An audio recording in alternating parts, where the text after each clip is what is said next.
Assalamualaikum warahmatullahi wabarakatuh. Salam dan bahagia Bapak Ibu Guru Penggerak. Halo, apa kabar semuanya? Perkenalkan, nama saya Nana Sofiani. Saya adalah calon guru penggerak angkatan 11 dari SMA Negeri 1 Pelik, Kabupaten Pemalang, Provinsi Jawa Tengah. Alun sebuah simfoni, kata hati disadari, merasuk sukma kalbuku,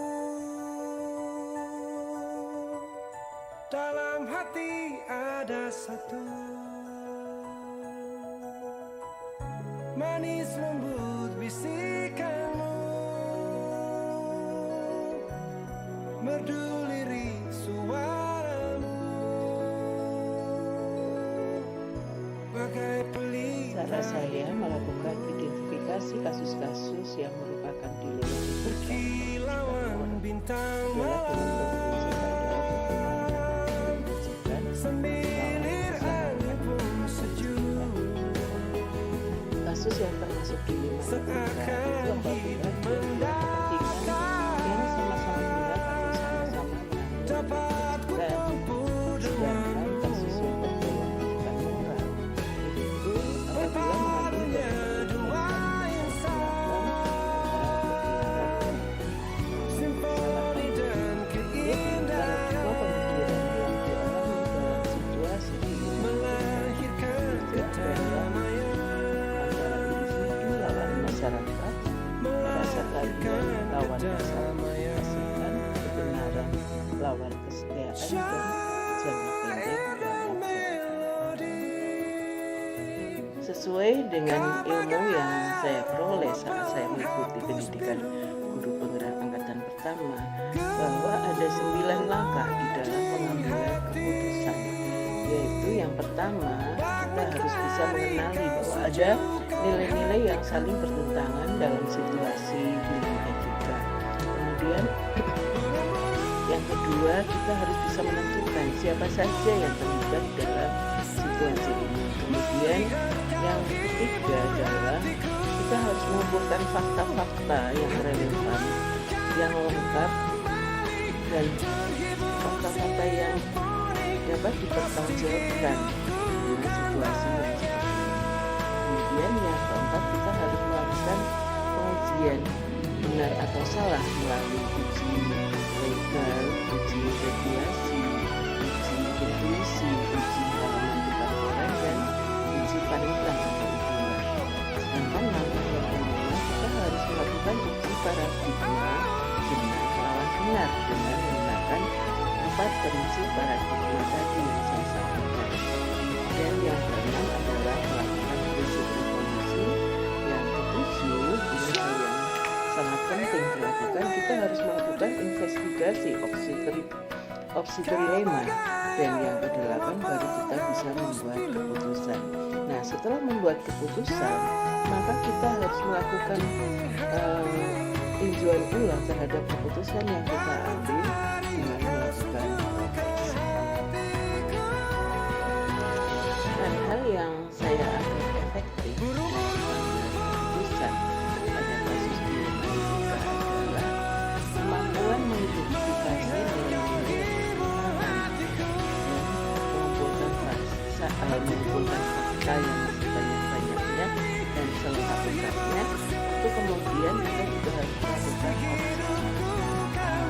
trilema. Artinya kita harus mencari opsi-opsi lain di luar 2 opsi yang kita hadapi atau jadi di sini kemungkinan akan adanya win-win solution. Hal-hal yang menjadi tantangan di dalam mengambil keputusan pada kasus dilema etika menurut saya adalah terletak pada pengujian terhadap 4 paradigma pemikiran, yaitu individu lawan masyarakat, rasa keadilan lawan rasa kasihan, kebenaran lawan kesetiaan, maupun jangka pendek lawan jangka panjang.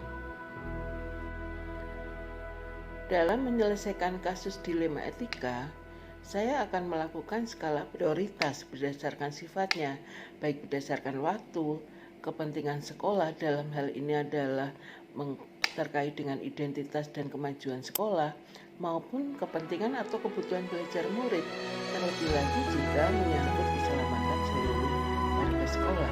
Maka dalam penyelesaian kasus dilema etika ini, saya juga harus membuat jadwal tertentu, atau juga bisa jadi harus menyelesaikan di tempat, artinya melihat situasi dan kondisi saat itu berdasarkan skala prioritas yang saya sebutkan tadi. Yang selama ini mempermudah atau membantu saya dalam pengambilan keputusan mengenai kasus dilema etika adalah tersedianya data yang lengkap dan detail. Misalnya, apa yang terjadi di awal situasi, bagaimana hal itu terkuak, dan apa yang akhirnya terjadi, siapa berkata apa pada siapa, kapan mereka mengatakannya.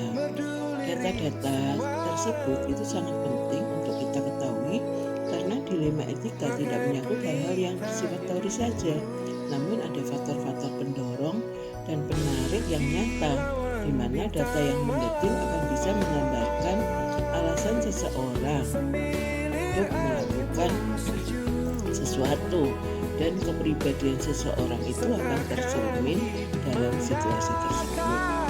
Hal yang juga penting di sini adalah kemampuan analisis terhadap hal-hal apa saja yang potensial yang akan terjadi di waktu yang akan datang. Selain itu diperlukan kekuatan komunikasi dan koordinasi, kemudian sikap integritas, dedikasi, dan loyalitas antara semua pihak yang terlibat dalam penyelesaian kasus secara bersama-sama. Jadi semaksimal mungkin segala keputusan yang diambil itu merupakan keputusan bersama seluruh pengelola sekolah. Semakin banyak yang memberi tanggapan dan memberikan solusi-solusi, maka akan semakin dalam pertimbangan-pertimbangan yang disampaikan, sehingga keputusan yang diambil pun akan menjadi keputusan terbaik untuk semua pihak.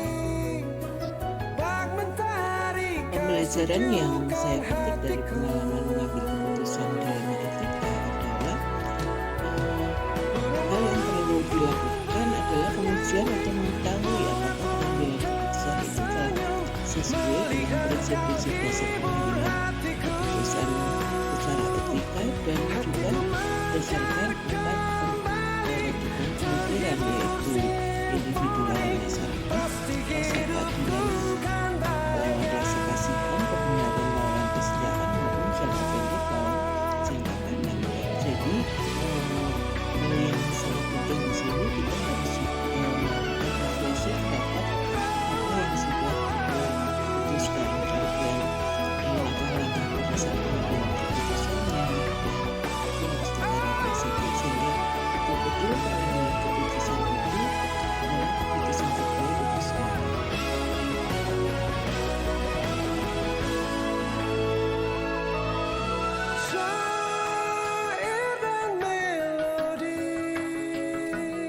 Nana, iya Pak, mohon izin kami dari calon guru penggerak angkatan 11 mendapatkan dari modul PDP 1 sebagai pemenuhan tugasnya adalah mewawancarai dengan pimpinan kepala sekolah mengenai pengambilan keputusan sebagai pemimpin. Ketika Bapak memimpin sebagai kepala sekolah, kira-kira Bapak dalam mengidentifikasi kasus yang pernah terjadi, dan ini adalah kasus yang merupakan dilema etika atau moral. Mungkin kan pernah terjadi ya Pak, dan sering kali. Kira Dimas sebagai bagaimana mengidentifikasi kasusnya? Tentunya yang namanya dilema etika orang dimanapun pasti ada, baik di setiap instansi lah. Kami dalam mengidentifikasi semacam itu juga mendengarkan dari berbagai sudut pandang, tidak hanya satu pihak, terus kemudian didiskusikan dengan forum, baik forum di ruang guru maupun dengan para pakar, para PPO dan sebagainya. Jadi apa keputusan yang diambil tidak sepihak, tapi berdasarkan keputusan bersama. Nah, dalam pengambilan keputusan tadi mungkin melibatkan dengan kolaborasi dari warga sekolah tadi ya Pak, ada guru dan sebagainya.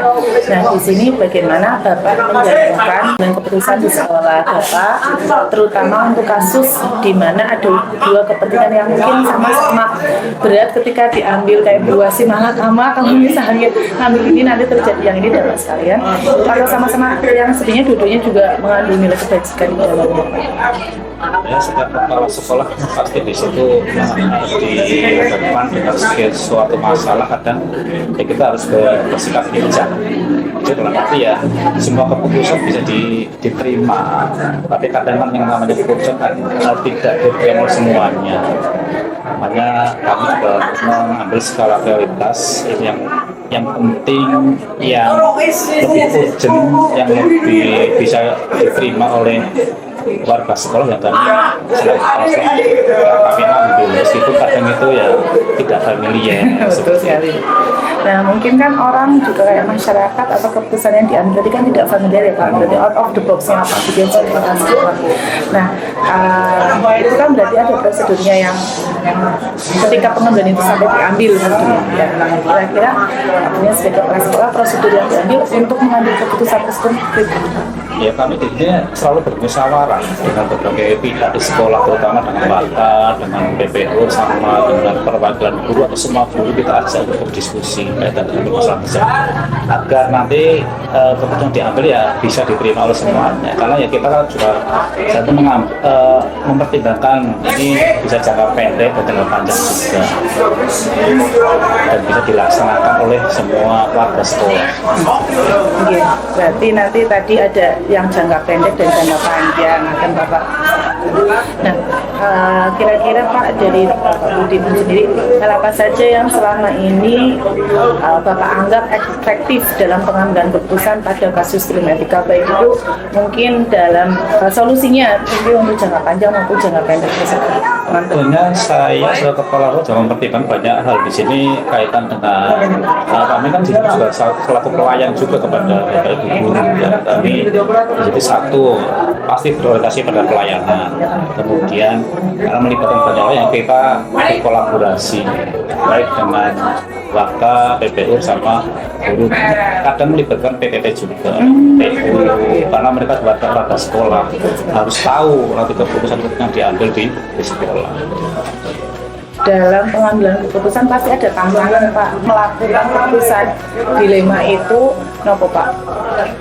Sini kan banyak orang tapi banyak karakter, sifat, ada yang ya mungkin temperamen, ada yang lemah dan sebagainya. Berarti tantangan bagi kami yaitu jangan sampai terjadi konflik kepentingan. Saya takut dengan si A, akhirnya saya menuruti dengan si A. Tapi ini untuk kepentingan bersama, makanya hindari konflik kepentingan seperti itu. Dalam pengambilan tadi keputusan untuk menghindari konflik kepentingan dari golongan ataupun orang, Bapak mengambil keputusan itu apakah pada waktu itu juga atau butuh perundungan dulu misalnya gitu, atau mungkin harus istirahat dulu dan sebagainya mungkin. Nah, timing yang tepat ketika Bapak mengambil keputusan dengan segala tadi kan Bapak juga ada tantangannya kayak gitu dan harus melihat fasenya yang pendek maupun panjang. Nah, pengambilan keputusan itu sekiranya biasanya dilakukan Bapak bagaimana? Ya tentunya kita melihat skala prioritas juga.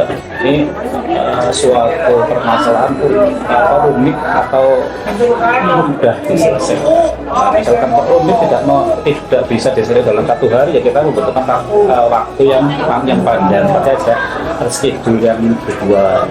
Tapi kalau memang itu bisa diselesaikan sekali, ya kita selesaikan sekarang. Tapi tidak kemudian yang harusnya diselesaikan kemudian diulur-ulur tanpa ada kepastian.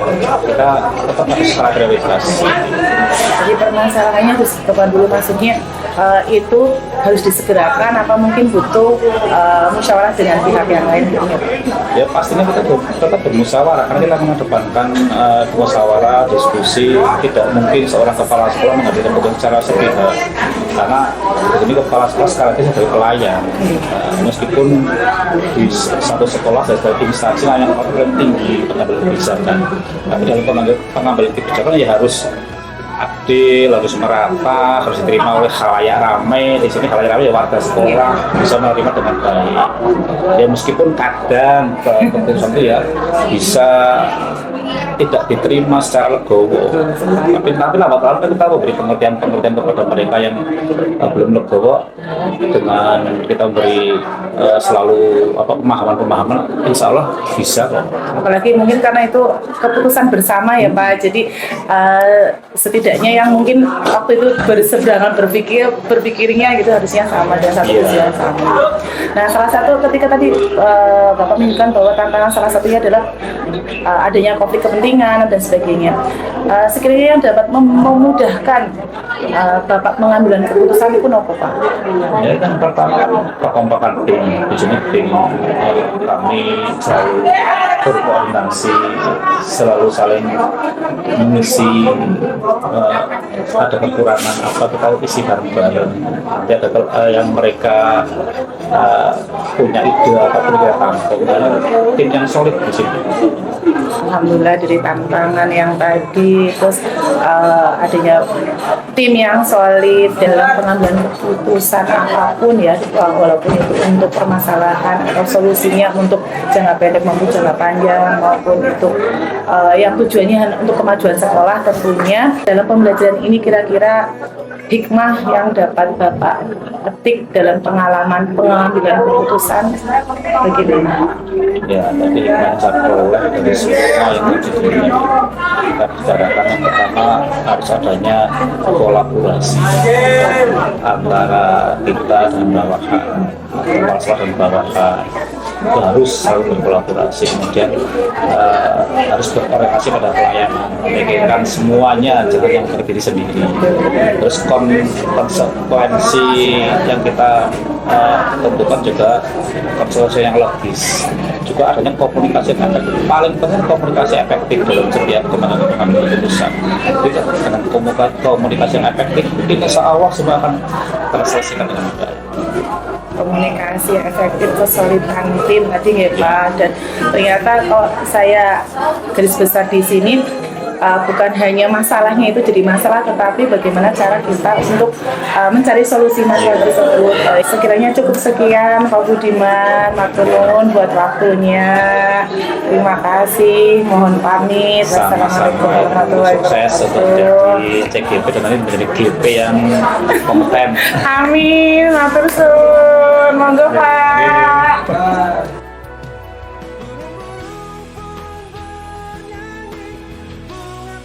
Tersenyum melihat kau hibur hatiku.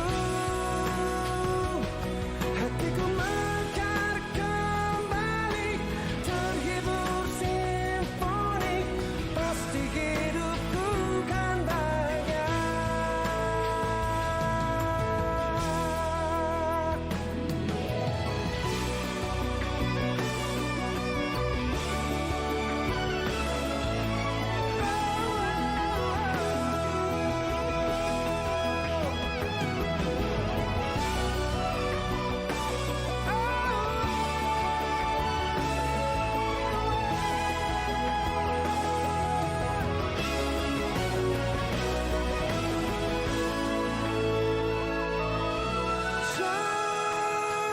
Terima kasih.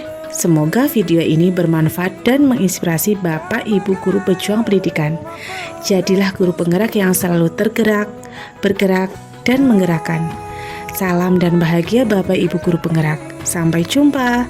Wassalamualaikum warahmatullahi wabarakatuh.